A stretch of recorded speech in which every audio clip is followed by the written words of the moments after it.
Trisha Morgan, Trisha Paytas Morgan Adams, Trisha Paytas drama, Morgan Adams drama, Trisha Paytas scandal, Morgan Adams scandal.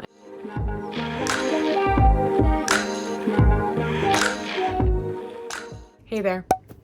Today I'm going to answer a couple of questions I keep seeing pop up in my comments and DMs and all of that. And they're two totally unrelated topics, and that's just kind of what we do here sometimes. Seems like it shouldn't work, but when I do videos like this, they do tend to do well, and you guys seem to not have a problem with the subject changing from one to another. So let's do that. If you like this lipstick and the fact that it matches my nails, get yourself a screenshot because it's a little too much for my liking, but it's liquid lipstick, and so it's here to stay for a little while. So anyway, two things that a lot of you guys keep asking me are, one, what do you think of the situation with Morgan Adams and Trisha Paytas and all of the drama around that?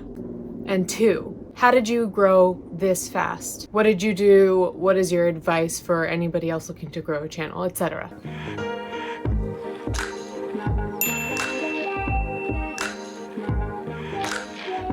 So regarding the Morgan Trisha situation, there's just not that much there to analyze, at least not right now. Perhaps, as conversations unfold, I might have more to say, but in case you didn't know, what happened was Morgan Adams posted a video the other day where she wore Trisha Paytas' clothes every day for a week. This was kind of a thing that Ryland was doing on his channel. I think he wore, I know he did, I'm wearing Jeffree Star's clothes for a week.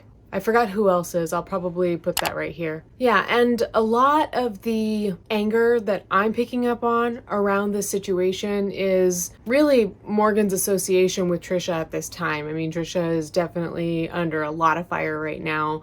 A lot of communities and individuals are really pissed off right now and hurt and don't want her around on this platform.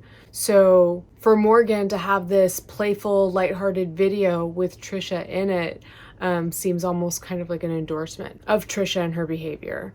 And then the other thing I saw, and I'm not sure how much of an issue it is for people, but I thought I saw that she addressed how the timeline of this video and when it was filmed lines up with the lockdown. Morgan addressed all of this in an apology on either Twitter or Instagram, so I'll show that here. And here's the thing. First of all, in that video when Morgan and Ryland show up at Trisha's door, as soon as Trisha opened the door, I recognized that look. Her hair, her makeup, all of that. And it could be a total coincidence, but I highly doubt it. We know that look. It was from Trisha's original DID video that set off this entire storm, and that was pre-quarantine, and that's not that difficult to figure out on your own. So that was silly, and hopefully Morgan was able to kind of clear that up, and then we're done with that aspect of it. But the more important issue, because that is a non-issue now, is the endorsement of people like Morgan Adams, Ryland Adams, Shane Dawson, of Trisha Paytas and her behavior. And we saw this coming.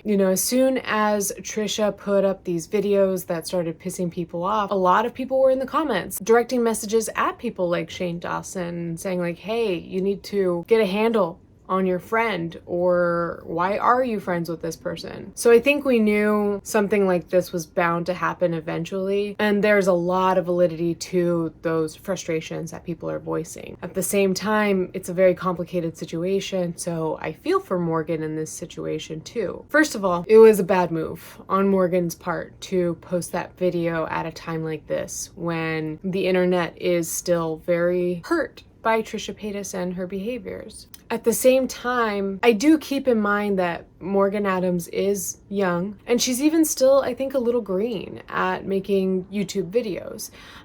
Sure, she's been at this for a couple of years, but she doesn't post very frequently. I think maybe like once a month, if that. And she's expressed to us that this has a lot to do with her own depression and insecurities and other like sensitive and mental health related issues. So I can only imagine how it must have felt to have this footage, to finally have gone gone through with an entire project, who think that it's going to be a really successful video and is going to get her by for another month, and to have this footage and sit on it and not know whether or not to edit it and post it. So I imagine she probably had some sort of like inner conflict, trying to figure that out. Now, if she wants to ride the controversy and say any publicity is bad publicity, like that could be an angle that she sees this from, but I really don't think that that would work in Morgan's case. I do think people see her in a very unproblematic light, and I just think that this drama around Trisha Paytas doesn't align with Morgan's brand, if that makes sense. But we already knew that people were being critical of Shane, Ryland, and Morgan before this, just simply for being associated with Trisha. And I get that.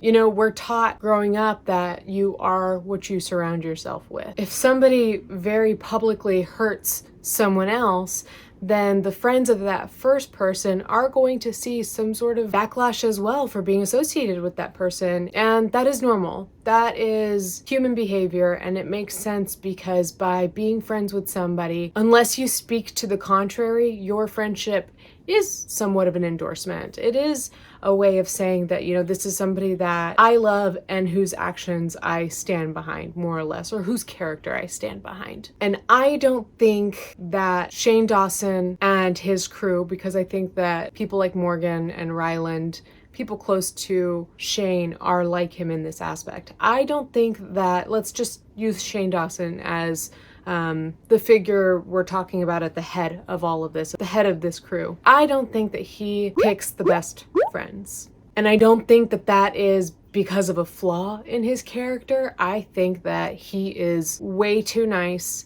and way too caring for people who are problematic and hurting and need help and don't have friends. We know that he's been friends with Trisha for a very long time, that she has kind of leaned on him when the world has turned its back on her. So, I mean, did we really expect that to change in the past month or so? I didn't. No. And then they're also friends with Tana Mojo and Jeffree Star. My goodness, like Shane and Jeffree, those two have formed some sort of alliance, and the moment that I saw that happen, I started to worry for Shane. But he is an adult, Ryland is an adult, Morgan is an adult, a young adult, but an adult nonetheless. So here's the thing, and hear me out and humor me for a second. My fear is that unless people like Morgan and Shane come out, outright denounce their friend Trisha, speak out against everything she's done recently and in the past, and essentially estrange themselves from her and make that very well known, I think that unless something like that happens, they're going to continue getting flack. And I don't necessarily think that that is something that they should have to do. In these situations, I think that it is best to stick by your friends if you want to keep those friendships, but to speak up to your friend and talk to them about what you disagree with and why, and urge them to make their wrongs right. So in an ideal world, that's how Shane, Ryland, and Morgan would handle Trisha, and Trisha would take their advice, and we would get the apology that somehow would make everybody happy, and everybody is good, and we move on to something else, right? But we know that's not going to happen. I think even at this point, I don't know that there is anything Trisha could do that would make anybody happy at this point. And that's just how it is. I'm not saying it's a bad thing. I'm not blaming anyone for feeling that way. I get it. But I have learned, just as somebody way on the outside of this situation who doesn't know any of these people, who is not close to anybody who knows these people, and is essentially, I'm just a girl in front of a camera with a relatively small channel. And I myself have gotten a lot of flack when I've outright said that I disagree with Trisha Paytas and her behaviors, but because I'm not more scathing, I've been criticized. I have been told time and time again that I am defending Trisha Paytas when, in my opinion, I never have. And I don't want to have that argument, so if you guys want to have that argument in my comments, fine. I'm not going to see it. So, but the point is that people are so upset right now that any association with Trisha Paytas is going to look like a huge endorsement. If somebody like me disagreeing but kind of respectfully looks like a small endorsement, right? So, and that's the thing about YouTuber friendships, is that, you know, in my real life, my friendships are not put on blast. So if I'm friends with somebody who's got a problematic life, I don't necessarily have critics judging me based on that. Everybody in my life doesn't know who's in my life, if that makes sense. However, on the internet, we see who is in whose network. So we judge people based on who they are associated with. And again, that's human nature. And I actually saw Gabbie Hanna address this in her recent live stream. And I was actually really impressed that Gabbie was this truthful about this, because somebody asked why Joe Volpus is not in her videos anymore. And this was the first time that I saw her really kind of truthfully talk about the Vlog Squad and why we're not seeing them in her life. And she said in a more mature way than she did in the past on Shane's podcast, but she said, essentially, some of her friends have to leave her behind because if she is caught up in drama, if she is in a problematic place, they cannot be associated with her because they are subject to being ridiculed themselves. Where is Joe? If you're talking about Joe Volpus, honestly, I'm just gonna keep it real. People, whenever I'm like going through something, people for talking to me. So it honestly shuts out a lot of people where they're just like, hey, I love you. I think you're great. Like, we're friends, but like, I can't be seen with you right now. And it sucks, but I mean, that is what it is. You know what I mean? Like, you can't blame anybody for it, because at the end of the day, like, everyone knows how the internet works. So it's just like, if you're associated with somebody who people don't like, then people are going to attack you. So like, I totally understand it, but that is why. So it's sad. It's sad that that's the way that friendships go on YouTube. It really is. But at the same time, it's like, what's the alternative? The alternative, honestly, is that the YouTube audience as a whole learns how to stop people. We can be critical, but that doesn't mean we have to be mean. And I don't know if that's going to change anytime soon. I sure as hell am trying to do my part, but I don't know if I'm going to be able to change people's characters. So things are going to continue to be like this, at least for a while, at least until something drastic happens. So I don't know. I really don't know what I think anybody should do in this situation. If I were in Morgan's shoes, I would ask this little friend group to sit down with Trisha and almost have sort of an intervention. And at this point, make it very clear that they disagree with whatever has been going on, with whatever Trisha has been doing, and come up with a plan for what we're going to do moving forward. I don't see that happening. I think the next best thing is probably trying to lay low, which is what I think they're probably going to do. And even then, they're still going to get a good bit of hate, but definitely a lot less than they would in situations like Morgan was recently in, where they are actively associated with Trisha. So I'll cross my fingers for the first thing to happen. It's not impossible. It's possible. I'm just not going to hold my breath for that moment to come. But anyway, if anything else develops from that, I may speak on it, but moving along. The other question I keep getting is, how did you get your start on YouTube? How did you grow this fast? What are the tips and advice that you would give to somebody who wants to start a channel and see growth? So I think my first, I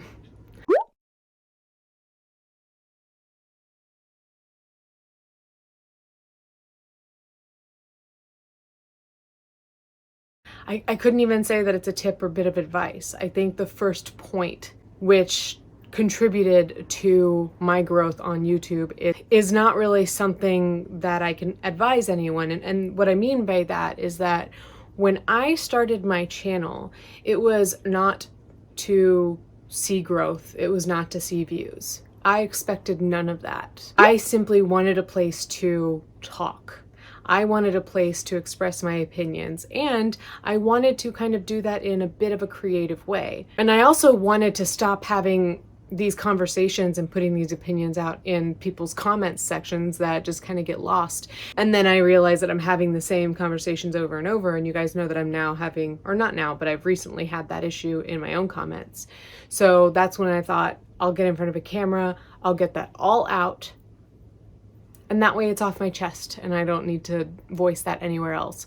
And as kind of a secondary thought, I did think perhaps somebody out there might be interested in hearing about this, but it's probably not anybody in my immediate circle.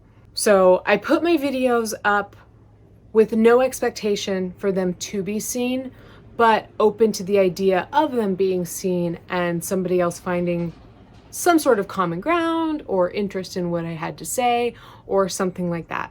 So I guess tip number one would be to have very low expectations. And I don't know if that is something that you can force upon yourself. It was almost just kind of what was natural to me. I did decide from the very beginning that I wanted this to look as professional as possible. And I know I still have a ways to go. And even looking back on older videos, I'm just like, I cringe when I saw reflections in my artwork behind me, or like my head would be like really low in the frame, or even now still trying to get the right color balance in my videos. I still did everything I could at the very beginning to make this look professional. So I wanted to have a nice aesthetic going on around here. This is going to change in the next couple of weeks, so I'm looking forward to that. But I wanted to make sure that it looked like a professional backdrop. And I made sure to do my hair and makeup, obviously, with every video, because I am putting myself out there and I do want to show you guys that I care and I'm invested in this. I have a ring light and that helps to get some more professional looking lighting, but at the same time, I'm only filming on an iPhone 11 Pro. I don't think a lot of people know that. So the resources are things that a lot of you guys have. You just have to make sure that you're learning how to use them. You don't need a ring light. Perhaps you just need to film during the day and make use of really good natural light. I had to learn an editing software like that. A lot of you ask what I use. For now, I am using Movavi, which, if I'm not mistaken, is kind of like the PC version of iMovie. So it's very intuitive. There's not a ton that I can do in that program, but because it is easy to use, I have been able to keep my videos pretty simple, but make sure that everything is as professional looking as possible. And sometimes that means taking extra time to work on, maybe even just like there's a minute of a video that takes an hour for me to edit properly, whether that means I'm finding clips, images to put in the frame, sound effects, and all of that. That stuff takes time. But what I am learning is something as simple as a tiny little soundbite can make your work look and sound so much more professional. And there are these like cheesy seeming like YouTube help channels out there that I don't know if a lot of creators look to those channels. One of them I believe is called Think Media, and it was just kind of like auto playing on my YouTube. So I would like let it play on my TV while I was like doing housework and stuff like that. And I noticed that they actually have a lot of really good tips and tricks. So I would definitely recommend to anybody who's looking to grow their channel to pay attention to what those people have to say. Of course, there's no formula for this. Everybody is different and everybody's gonna have their own, it sounds cheesy, but their own kind of journey through this. And everybody's gonna do things a little bit differently, and that makes for different content for different creators across the platform. But they do have some good tips that are just like universally helpful. So pay attention to people and channels that know what they're doing, and be open to the advice from those people who have what you want. When it comes to the details in editing, another detail I want to point out, this is important. I am not a graphic designer. I do not have money to pay a graphic designer. However, I have had to kind of do some like grassroots marketing for a lot of different projects I've done over the years, or started over the years. This has been the most successful by far. And I do work in marketing somewhat, so I have a mind that naturally thinks about these things, but I'm not any sort of like marketing expert. But what I have found when I'm creating my materials, whether that be like a banner, a logo, title cards, and things like that, when you don't have the technical skills to make something like bang and pop and be all kinds of complex and impressive, go as simplistic as possible. That to me is the easiest way to make something look professional, but it's also kind of like, it works. For me, it is very on brand to make materials that are very clean. A lot of like white backgrounds and stuff like that. And we do see that the most successful brands, Google, Facebook, etc., have a lot of very like clean lines and simplistic, minimalistic aesthetics to them. A lot of times with like white backgrounds. So, you know, if you want your materials to look professional without having the technical experience or the money to pay somebody who's got the technical experience, keep it simple. Keep it freaking simple. Just keep it simple. That's all you gotta do. You know, some text across the screen, black on white, that's just your channel name in a cool font that's either a very classic one or something new. I think something like that could be pretty compelling and look very clean and professional. So yes, keep it simple in terms of your graphics and editing and things like that, but take your time to make sure that those simple things you're doing are as clean as. Another important aspect once we've edited our video and I've decided to post it to YouTube is to think about SEO and titles and thumbnails. But let's talk about SEO for a second, which means search engine optimization. Now, I am not an SEO expert at all. There are people who can tell you a lot more about this than I can, but my approach has been working for me. So when we are looking at tags, for an example, you have something like 500 characters to tag your video with as many characters that will fit in that 500 block. So what I do with every video is think about the terms I would search in order to find a video like mine. Maybe even terms I have searched to get information to help with this video. So say we're talking about some drama around Trisha Paytas and Morgan Adams. What are some things you might search? Trisha Morgan, Trisha Paytas Morgan Adams, Trisha Paytas drama, Morgan Adams drama, Trisha Paytas scandal, Morgan Adams scandal, and you see so on and so forth. I think of every single term I might search to find this information, and that works for me. As far as I know, my tags work pretty well in my favor. So just be cognizant of how you search and essentially feed those search terms to your audience so that when they are looking for a video like yours, it is very easy for them to find it because you've already tagged whatever words they're searching. And for me, titles and thumbnails always reflect exactly what I'm talking about in my video. So that's not the same advice that you're going to get across the internet. Of course, clickbait is a big thing and it works for a lot of creators. I wouldn't feel right clickbaiting my audience. And that's not from some sort of like selfless and good-natured act in me, not at all. It's just that I would feel so embarrassed and disappointed in myself if I were to clickbait you into a video and then you come here and feel disappointed by what you see. So I put it all out there. I let you guys know exactly what the video is going to be about. I put that in the thumbnail, I put it in the title, and I think from there I'm not worried about not meeting your expectations, more or less. And I'm gonna embarrass myself by telling you guys my secrets about thumbnails, even though they're not perfect.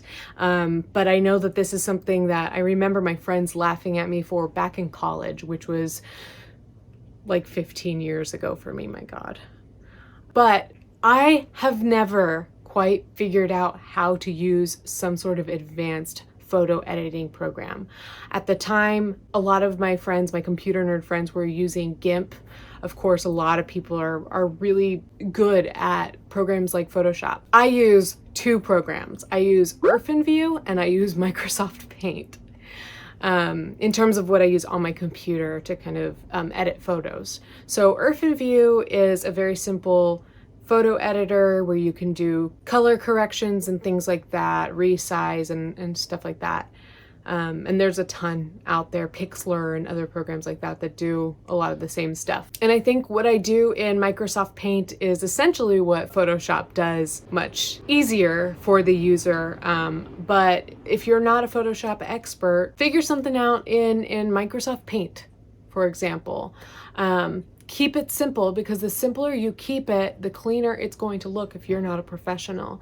But what I do is I essentially create layers, and that's what Photoshop will do for you.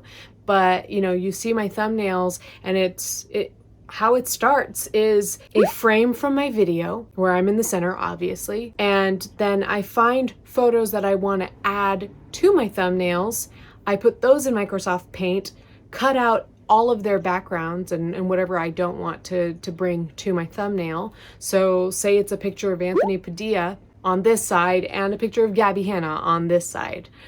So I will find pictures that are the clearest pictures I can find of them, larger file sizes if that's what I can find, and ideally something that has a similar contrast and saturation and just color balance to what my thumbnail already has.